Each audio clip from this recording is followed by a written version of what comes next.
My lazy parents crashed at my house, called it ours, and tried to claim 1/3 ownership.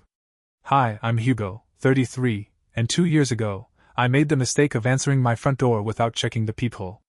It was a Thursday. I'd just gotten home from a client pitch, still in my tailored suit, loafers off, tight takeout warming on the counter, when the doorbell rang like it had a vendetta. I opened it, and there they were. My parents. Suitcases. Smiles that didn't reach their eyes. "We're home," my mother chirped, stepping in like she owned the place. I blinked. "You don't live here." She brushed past me. "Oh honey, don't be silly. It's just temporary. You have so much space." My father followed, hauling a floral roller bag and wearing that same faded shirt he'd owned since I was in high school, the one with the grease stain shaped like Vermont. I was still in shock when they dumped their bags in the guest room and declared they were staying a few weeks. No warning. No emergency. No asking. Just, here now. See, I grew up in chaos. Not the fun, artsy kind. The kind where power got shut off because someone forgot the bill. Where dinner meant Kraft singles on stale bread if mom hadn't blown the grocery money on lottery tickets. Where my dad claimed disability from a back injury he never got diagnosed and watched daytime TV like it was a career. By 14, I had a job. By 17, too. By 21, I was sleeping in the university library because I couldn't afford both rent and tuition. I worked my ass off to build a life with working appliances and health insurance. This house, my house, was the trophy. A modern 3-bed just outside Seattle with a wraparound porch, smart locks, and a home gym I actually used. I bought it clean. No roommates, no co-signers, no handouts. And now my parents were unpacking like they'd won some prize. By day 3, the house no longer felt like mine. Mom had rearranged the kitchen. For efficiency.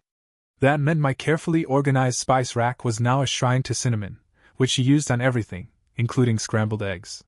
Dad turned the den into his command center, which consisted of him watching YouTube conspiracy videos at full volume, while stress-eating peanuts he wasn't supposed to have with his pre-diabetic blood sugar. I found him sitting shirtless in my Herman Miller chair, the one I spent $1,400 on to soothe my compressed disc. He was Googling how to sue your chiropractor. He waved at me like I was the UPS guy. I tried to be civil. I really did.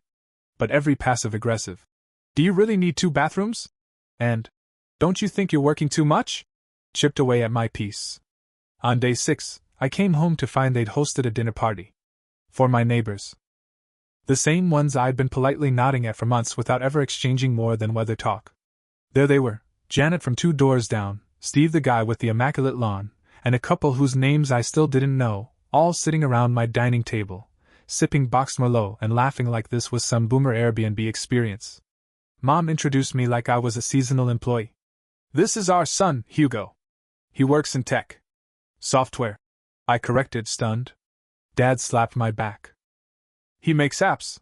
You know, games and such." "I don't make games. I lead a cybersecurity team that contracts with the Department of Defense." When I said that, Janet blinked like I'd confessed to tax fraud. Then my mom piped up. "He's being modest. He makes great money. This house? All his. Can you believe it?" I realized what this was. This wasn't just an extended visit. They were planting flags. Claiming territory. Trying to insert themselves into a life they hadn't earned. That night, I locked the door to my bedroom for the first time since moving in. Slept with one eye open. And in the morning, over dry toast and silence, Mom smiled and said the 6 words that made me want to launch myself into the sun. "We were thinking, you should add us to the deed." I laughed. Not politely. Not nervously. Not even with confusion. It was that deep, stunned, involuntary laugh, the kind that feels like it comes from your ancestors. I looked at my mother across the breakfast bar. She was slicing a banana into her cereal with that meticulous, cruel precision she used when dissecting my childhood ambitions. Across from her, Dad was unwrapping a cheese Danish he definitely hadn't bought, smirking like this was all already done. "Come again?" I asked, still holding the coffee pot mid-pour. Mom gave me that patronizing tone she used when I once asked if we could get heat turned on before Thanksgiving. "Sweetheart, it's just for security. You know, in case something happens to you. The house should stay in the family." I blinked. "I'm 33 and single, not 97 with consumption." Dad nodded, mouth full of stolen pastry. Right of survivorship. Saw it on YouTube. Makes things easier when you're gone. Gone. Not sick. Not missing. Gone. That was when it clicked. This wasn't about love. Or family. Or security. This was about control. Again. Always. I set the coffee pot down slowly and leaned on the counter like it was holding me back from launching across the island. You're not getting on the deed. Not now. Not ever. The room dropped 10 degrees. Mom blinked. Excuse me? You heard me, I said calmly.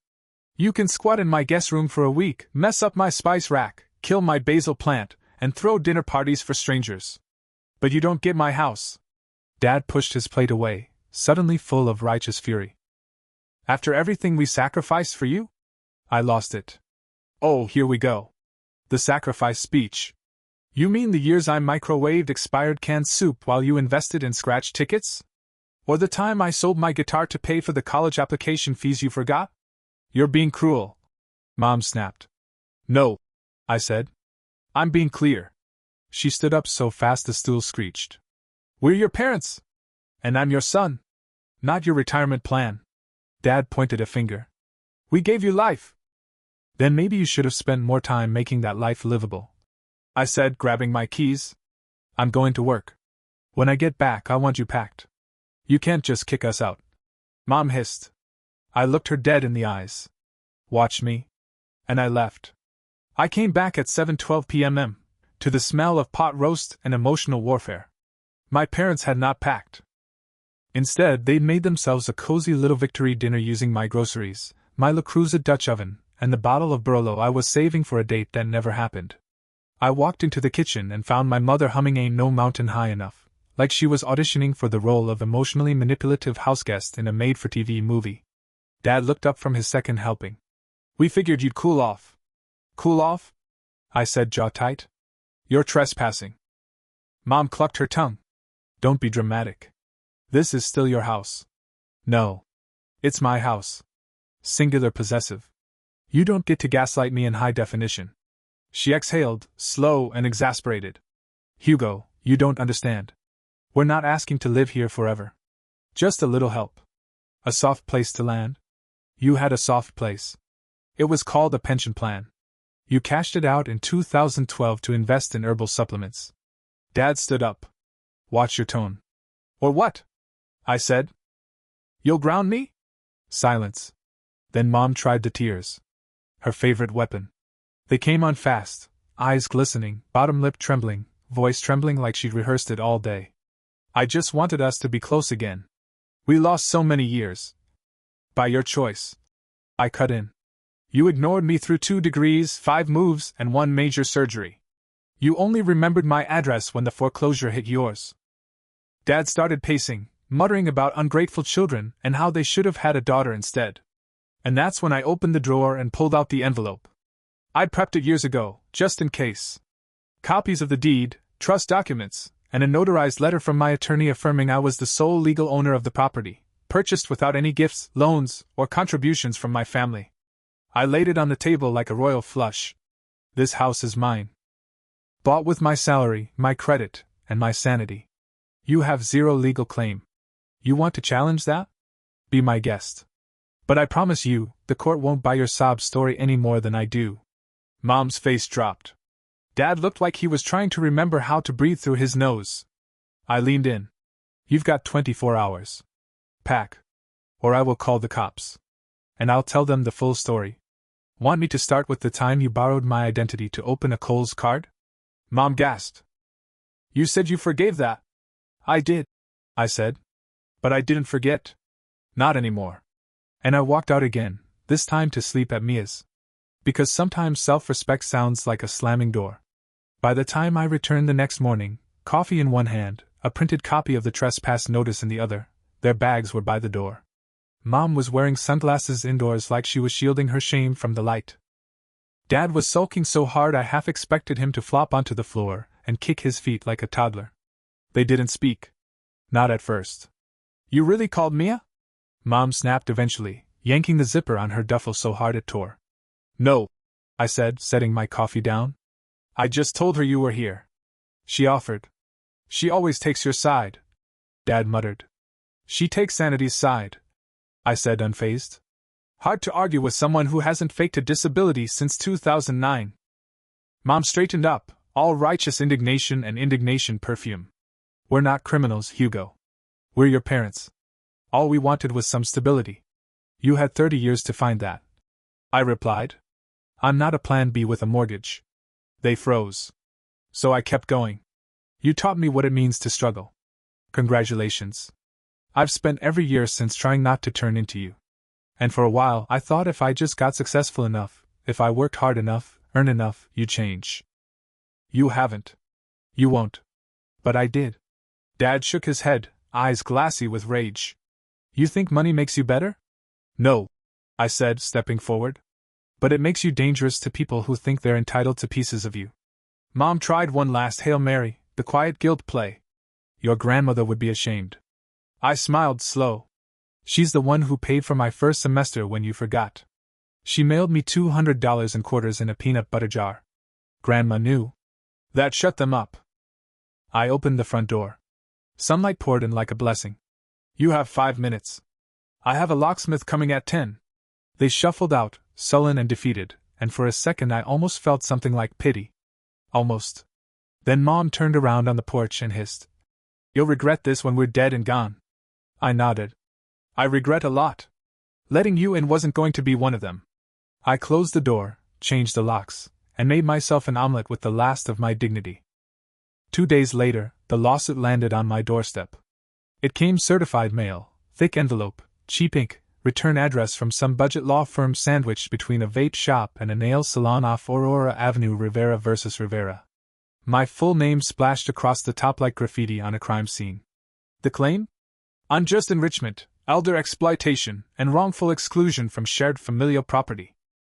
I sat on the porch swing, my porch swing, and read it all with the numb clarity of someone watching a car crash in slow motion. According to their lawyer, my parents were cohabitants with established equitable interest in the home and had been forced out without cause, violating their rights as senior dependents. They were demanding $320,000 in damages, or full ownership of 1/3 of the property. They had cited verbal agreements, emotional investment, and my personal favorite, parental sacrifice not appropriately compensated. I took a long sip of lukewarm coffee and laughed. Loud, long, bitter. Then I called my attorney. Tell me you didn't delete the oh hell no folder, I said. He snorted. Not a chance. Want me to add this to the bonfire? Please, I said. Also, let's file a countersuit. I want them to feel this one in their kneecaps. He chuckled. You're in fighting shape, huh? I've never been more ready. And I was. Years of gaslighting, guilt trips, and financial landmines had sharpened me into something precise. A man who knew where his spine lived. A man who backed up his boundaries with documentation, savings, and a trauma-hardened sense of timing. By the end of the week, we'd filed a formal response denying every claim. We included a notarized lease agreement signed after their arrival. Yes, I made them sign one during the trial week, a page of insurance-friendly language that now read like divine foresight. Proof of sole financial responsibility for mortgage, utilities, down payment, and property taxes. Security footage showing they entered uninvited. A psychological evaluation from 2019, Mom's, not mine, where she described living off my son's stability as her retirement plan. My lawyer sent it off with a cover letter titled, Your Move. Court was scheduled for July 18, 2024. 3 days before, I got a text from Mia. You ready for this? I replied, born for it. Because this wasn't just a court date. It was the final chapter of a story they never realized I'd already finished writing. The courthouse smelled like industrial carpet and second chances. I wore my navy suit, the one I saved for client pitches and the occasional funeral. My lawyer, Grant, 41, sharp as a tack and meaner than a wolverine in litigation, was already waiting inside. He gave me a tight nod and a thicker-than-usual folder. They brought the circus, he said. 4 character witnesses, 3 of whom share a last name and 1 guy who may or may not be their tax guy. Fantastic, I muttered. Any clowns? Only if your dad tries to testify again. We walked into courtroom 3B.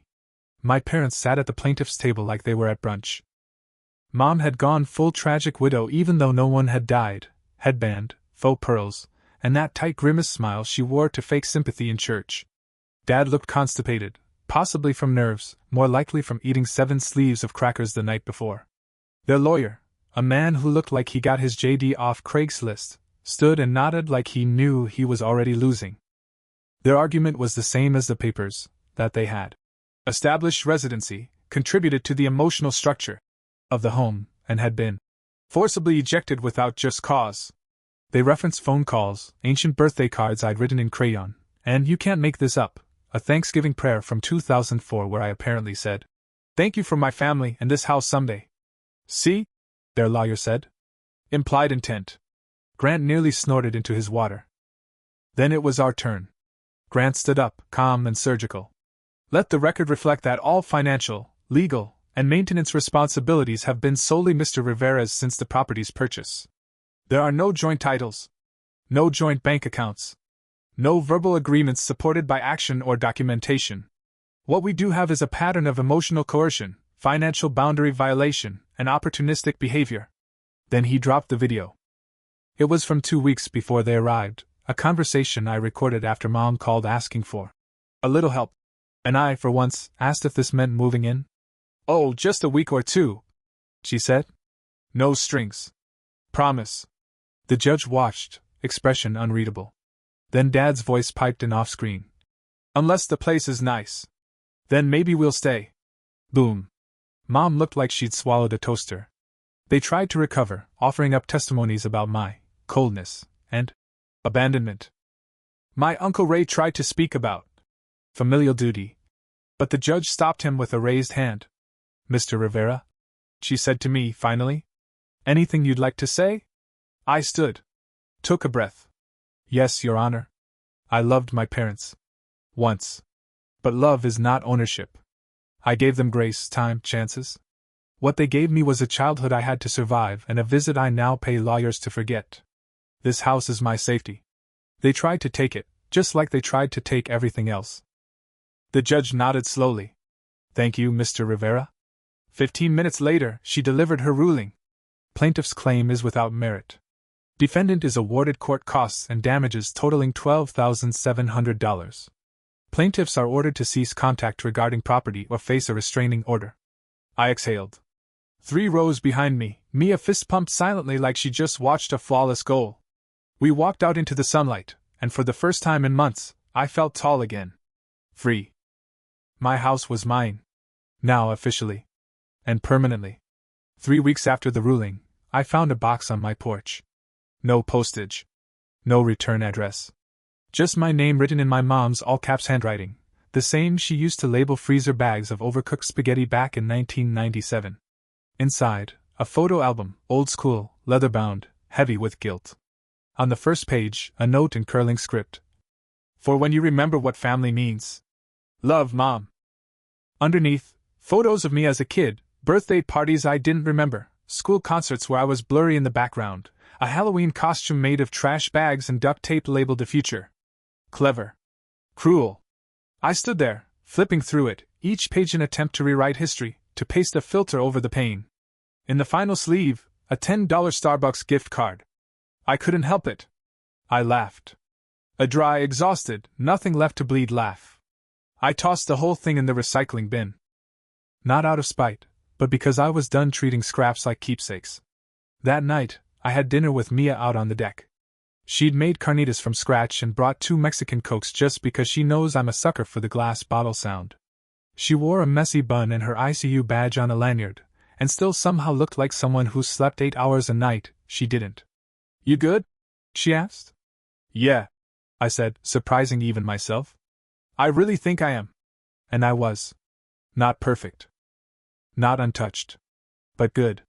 The house was finally quiet. No stomping in the hall. No midnight ranting about Fox News conspiracies. No scent of stale cigarettes or my dad's cologne, which smelled like regret and expired coupons. I installed a new keypad on the front door. A soft mechanical click that felt like a vault ceiling shut. The next day, I paid off the mortgage. Early. I transferred a chunk of my bonus into Mia's house fund. No strings, no speeches. Just a note on Venmo, build something better. She sent back a skull emoji and a heart. And then? Life happened. Slow, steady, beautiful life. I joined a local running club. Finally took that cooking class I'd been meaning to try. I got a dog, Louis, a French bulldog with the attitude of a retired mob boss and a snore loud enough to shake the windows. I saw a therapist who helped me figure out that setting boundaries doesn't make you cold, it makes you real. And real was something I hadn't been allowed to be since I was 5 years old, and learned that love in my house had a price tag. In November, I hosted Friendsgiving. Just 5 people. Mia. My friend Sam from the gym. A few coworkers who were as allergic to forced family holidays as I was. We made too much food and didn't argue once.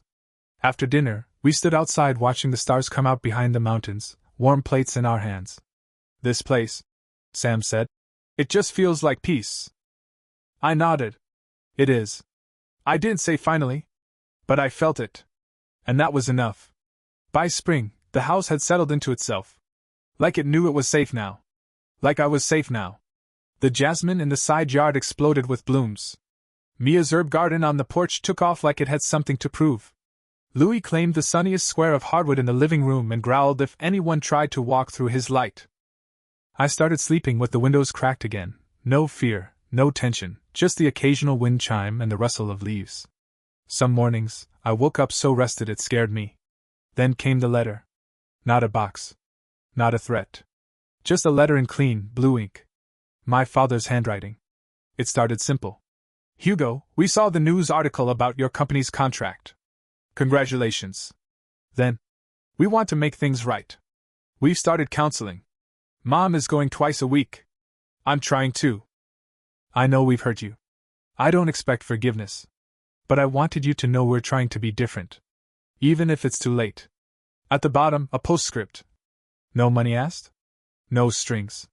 Just thank you for the life you built. We're proud of you. I stared at it for a long time. Then I put it in a drawer marked unsure.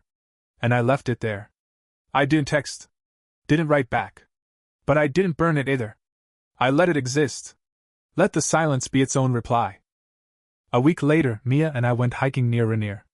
It was one of those impossibly clear days where the sky looked photoshopped. Halfway up the trail, she stopped and said, "You know what's wild? They didn't break you." I smiled. "They didn't get the chance." She smirked. "They tried." "Sure," I said. "But I'm not a project.